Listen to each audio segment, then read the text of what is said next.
আসসালামু আলাইকুম রহমতুল্লাহ। কেমন আছেন সকলেই? আশা করি সকলেই ভালো আছেন। এখনকার নিউজটি বাংলাদেশের সকল ব্যাংকের সকল গ্রাহকদের জন্য অতীব গুরুত্বপূর্ণ জরুরি নির্দেশনা।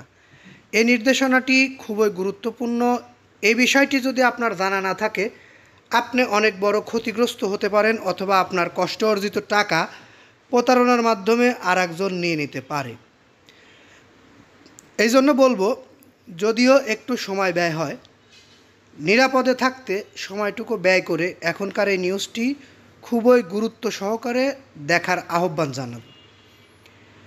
2025 সালে ব্যাংকে টাকা জমার নিরাপদ উপায়, গ্রাহকদের জন্য 6টি গুরুত্বপূর্ণ পরামর্শ। গত কিছু বছর ধরে ব্যাংক সংশ্লিষ্ট বিষয়ে প্রতারণার খবর বেড়েই চলেছে। অনেকেই অভিযোগ করছেন, দেশে বা বিদেশে থাকাকালে তাদের ফিক্সড ডিপোজিট, এফডিআর বা অন্য কোনো সঞ্চয়ের জমা রাখা অর্থ ব্যাংক অ্যাকাউন্টে আর খুঁজে পাওয়া যাচ্ছে না। এসব বিষয়কে সামনে রেখে গ্রাহকদের সুরক্ষায় নিচে 6টি পরামর্শ দেওয়া হলো।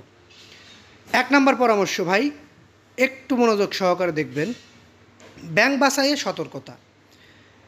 যে ব্যাংকে আপনি এফডিআর করতে চান সেটি অবশ্যই যাচাই করে বেছে নেবেন। আমরা কোনো নির্দিষ্ট ব্যাংকের নাম বলছি না, কারণ এটি ব্যক্তি বিশেষে ভিন্ন হতে পারে।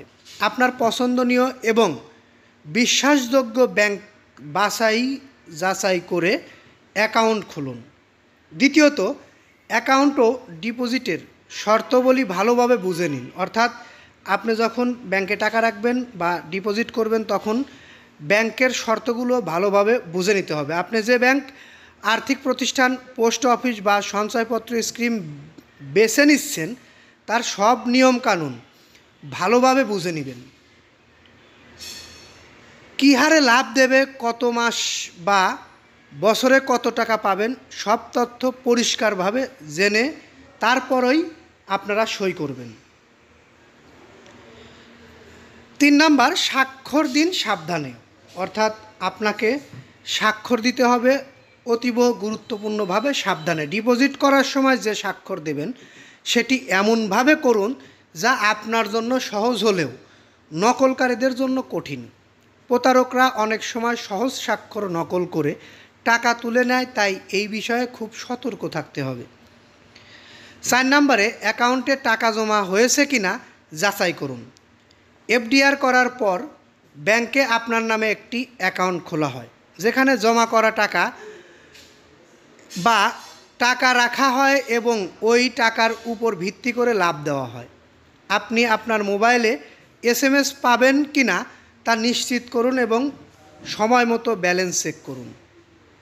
5 নম্বরে, ব্যাংক স্টেটমেন্ট গ্রহণ করুন। অর্থাৎ ডিপোজিটের পর ব্যাংকের অফিসে গিয়ে আপনার অ্যাকাউন্ট স্টেটমেন্ট দেখে নিন। এতে করে নিশ্চিত হতে পারবেন আপনার টাকা যথাযথভাবে অ্যাকাউন্টে জমা হয়েছে কিনা এবং কেউ প্রতারণা করেছে কিনা। 6 নম্বরে, বৈধ ডকুমেন্টস বুঝে নিন। আপনার ডিপোজিটের বিপরীতে ব্যাংক বা আর্থিক প্রতিষ্ঠান থেকে একটি বৈধ কাগজ বা চেক দেওয়া হবে। সেটি সঠিক ব্যাংকের নাম, টাকার পরিমাণ এবং জমার তারিখ অনুযায়ী যাচাই করে বুঝে নিতে হবে। ভবিষ্যতে টাকা উত্তোলনের জন্য এটি অত্যন্ত গুরুত্বপূর্ণ। আপনার কষ্ট অর্জিত টাকা অর্থ যেন কোনো প্রতারণা ফাঁদে না পড়ে, সে বিষয়ে সচেতন থাকাই সবচেয়ে বড় নিরাপত্তা। উপরের প্রত্যেকটি ধাপ মনোযোগ দিয়ে অনুসরণ করলে ব্যাংকে টাকা জমা রাখার ক্ষেত্রে আপনি অনেকটাই নিরাপদ থাকতে পারবেন। যাই হোক, নিউজটি যদি একটুও ভালো লেগে থাকে একটি লাইক দিয়ে যাবেন, কমেন্টে মতামত জানাতে ভুলবেন না। পরবর্তীতে আমাদের মতো এরকম নিউজ পেতে অবশ্যই চ্যানেলটি সাবস্ক্রাইব করবেন। এই বলে এখান থেকে বিদায় নিই। আসসালামু আলাইকুম।